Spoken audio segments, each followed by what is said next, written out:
그물에 걸렸을 때, 오늘 말씀의 제목을 이렇게 지었습니다. 그물에 걸렸을 때. 히브리서 10장 31절에 보면은 그물이란 단어는 안 나오지만 하나님의 손 안에 빠져들어간 것은 무서운 일이다, 이렇게 말씀합니다. 살아계신 하나님의 손 안에 빠져들어가는 일은 짐승이나 사람이나 할 것 없이 참으로 무서운 일입니다. 절대 벗어날 수 없고 절대 피할 수 없는 그러한 일입니다. 저는 성경이 말하는 그물이 마치 그와 같다고 여겨집니다. 우리 인생이 삶을 살아가다 보면 눈물이 앞을 가리는 그러한 인생의 그물에 빠질 때가 있습니다. 악인들이 나를 공격하기 위해서, 나를 함정에 빠뜨리기 위해서 잘 파놓은 함정에 내가 건너뛰거나 비켜가지 않고 하필 거기를 밟아서 그들의 꾀에 넘어가는 경우, 이것 또한 우리가 믿는 자라고 해서 피해가는 것도 아닙니다. 또 자연재해도, 저 미국에 태풍 불었는데 거기에 또 얼마나 많은 믿는 사람들이 있었겠어요? 믿는다고 해서 그 태풍이 비켜나가는 것도 아닙니다. 때로는 우리가 믿는 자라 해도 그러한 무서운 일에 빠져들어가는 경우가 있습니다. 그 그물 자체를 우리가 피할 수 없고 우리가 뚫을 수는 없지만, 그러나 그 그물에서 벗어나는 길 한 가지는 오늘 이 잠언의 말씀이 우리에게 제시해 주고 있습니다. 그 답은 간단합니다. 여호와를 경외하는 것이다. 그것이 생명의 샘이다. 참된 생명이 거기에서 솟아난다. 라고 이렇게 가르쳐 주십니다. 제가 보고자 하는 것은 그물에 대한 것인데요. 잠언에서 그물에 대한 표현을 몇 가지 씁니다. 6장에서는 보증 서는 일이 그물에 걸리는 것이다 라고 이렇게 표현하고, 또 7장에서는 음녀의 길에 빠지는 것, 곧 죄의 유혹에 빠지는 것을 그물에 걸리는 것이다 라고 이렇게 표현합니다. 또 전도서에서는 이 그물에 걸리는 그 대상이 아무나 다 걸린다 라고 이렇게 말합니다. 짐승도 걸리고 지혜로운 사람도 걸리고 미련한 사람도 걸리고 영혼이 있는 귀한 사람도 걸리고 예배하는 사람이나 예배하지 않는 사람이나 하나님의 이름을 존귀히 여기는 사람이나 하나님의 이름을 무시하는 사람이나 다 똑같이 그물에 걸린다. 그러한 재앙에 걸려들 수밖에 없다라고 이렇게 말씀합니다. 또 신약에서는 예수님께서 누가복음 13장에 친히 말씀하신 바, 망대가 쓰러져 무너져서 죽은 사람들에 대해서 그들이 더 죄가 있는 줄 아느냐, 회개하지 않아서 그렇게 된 것이다 라고 하며 예수님께서는 말씀하셨습니다. 우리에게 일어나는 일들이 때로는 그렇게 죄 때문에 당하는 경우가 있는가 하면, 또한 우리가 배운 바와 같이 욥처럼 믿음이 드러나기 위해서 오는 경우가 있습니다. 하나님께서 촘촘하게 짜놓은 그 그물에 그 누구도 비껴나갈 수 없고 걸려들 수밖에 없습니다. 욥이라고 의롭다고 해서 그 그물에 걸려들지 않을 수 있는 것이 아니었습니다. 이 그물은 우리를 어느 날 갑자기 큰 아픔을 겪게 만듭니다. 잠언 29장 1절에서는 목이 곧은 사람은 갑자기 망하게 되고 절대 피할 수 없을 것이다 라고 이렇게 말합니다.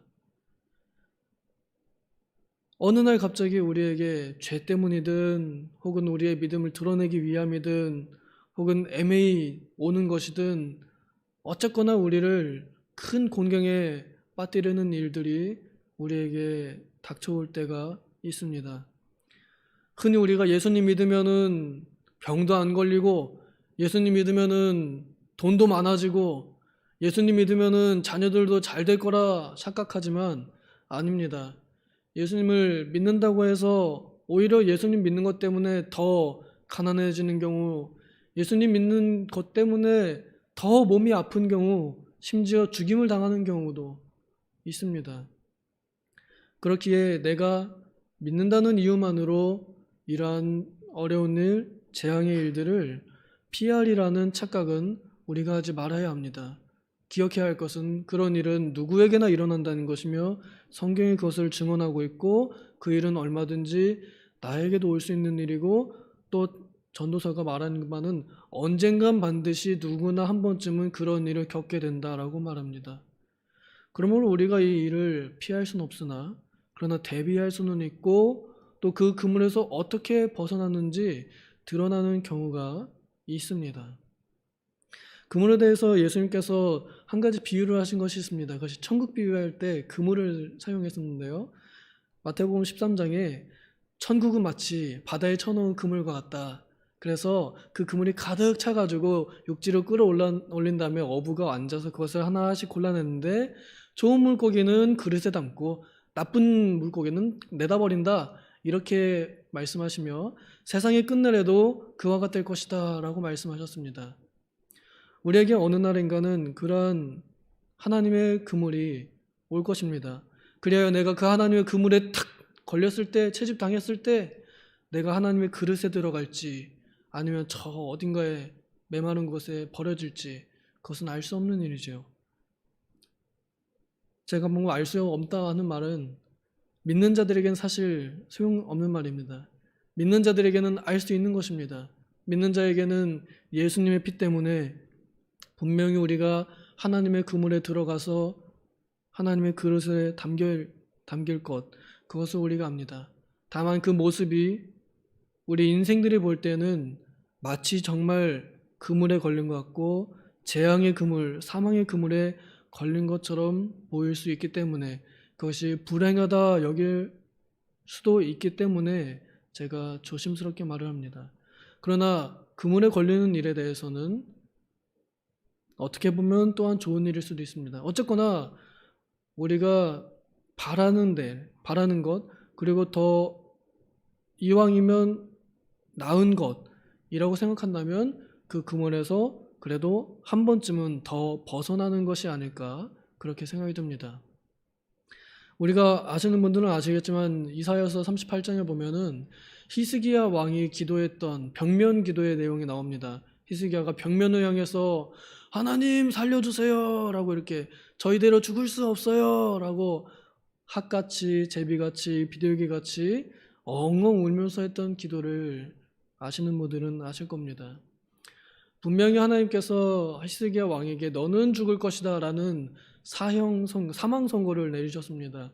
그 말씀은 누구도 변하게 할 수 없는데 그런데도 불구하고 히스기야가 그걸 모를 리가 없는데 그 하나님의 그물 앞에서 하나님께 열심히 부르짖습니다. 내가 이대로 죽을 수 없습니다. 나는 아직 살아야 합니다. 왜냐하면 하면서 여러 가지 이유들을 대면서 제가 이전에도 이러하였고 앞으로도 이런 일을 해야 합니다. 저 이대로 죽을 수 없습니다. 하나님의 영광을 위하여 살려주시옵소서 라고 이렇게 엉엉 울면서 기도했습니다. 우리 인간이 할 수 있는 최고의 몸부림을 그 자리에서 한 것이죠. 그 그물에 걸렸을 때 꿈틀꿈틀거리는 물고기랑 가만히 그냥 쭉 쳐져 있는 물고기를 볼 때 그 어부가 볼 때 어떤 마음이 들겠어요? 아, 살려고 발버둥 치는 물고기, 얘 한번 살려줄까? 방생할까? 이런 마음이 들고 걸려있는 물고기, 걸렸구나. 얘는 이제 이따가 맛있게 먹어야겠다. 이런 생각이 들지 않을까? 하나님께서 보실 때 우리가 그런 그물에 걸렸을 때 우리는 두 가지 반응을 나타낼 수 있습니다.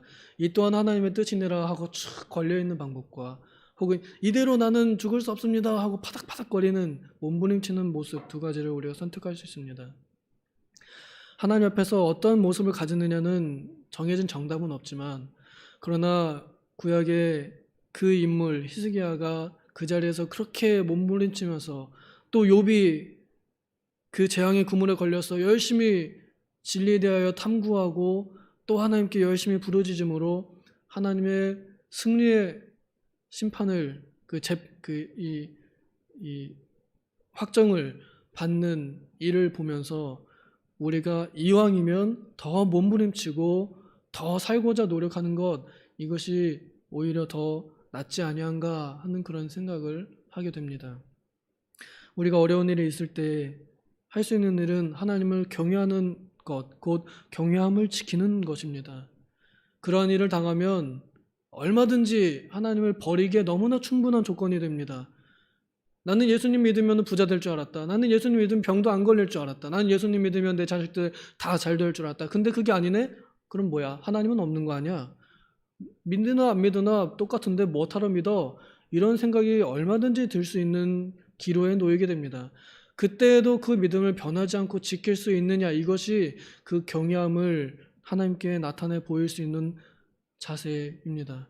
그때 우리가 하나님을 경외함으로 여전히 기도한다면, 그렇다면 하나님께서는 그 사람을 어떤 방법으로든 구출해 내실 것입니다. 그 절대적인 손에서 하나님께서는 그를 품어 위로하실 것입니다. 우리가 생각하는 방법대로는 하지 못할 수도 있습니다.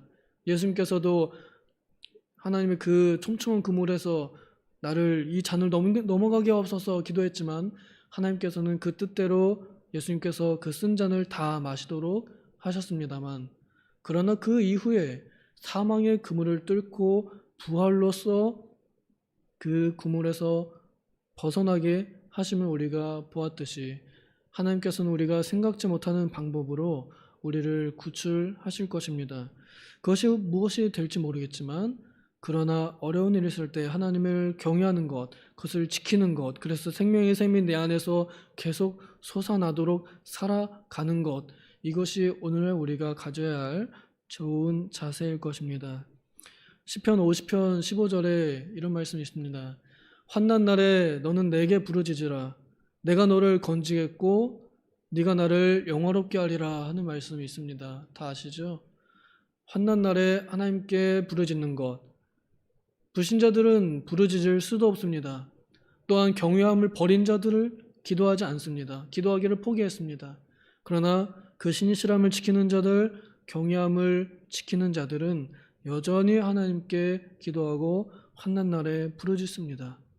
어제 그 찬송 부르는데 그 기도에 대한 찬송 우리가 수요예배 때 불렀잖아요.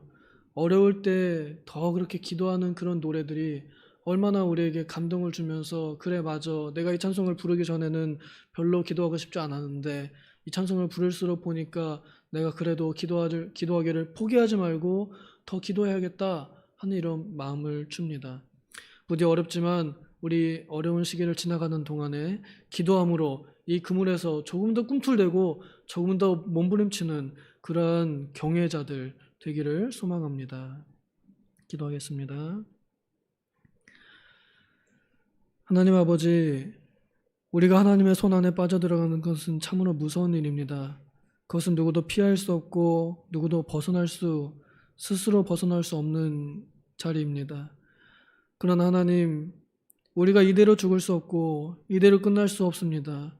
주님, 우리에게 아직 할 일들이 많이 남았고 주님, 우리를 통해서 하실 일들이 아직 많이 남아 있으므로 내게 있는 모든 위험한 의경들, 또 모든 재난들, 재앙들, 이런 것들 벗어날 수 있도록 주님, 우리가 신실함을 버리지 않고 더욱 기도하는 이들이 되기를 원합니다. 연약한 우리들의 마음을 붙잡아 주셔서 예수님을 우리의 힘으로 삼고 그 이름을 불러 더욱 기도하고 의지하는 우리가 되게 하여 주시옵소서. 감사드리며 예수님의 이름으로 기도하옵나이다. 아멘.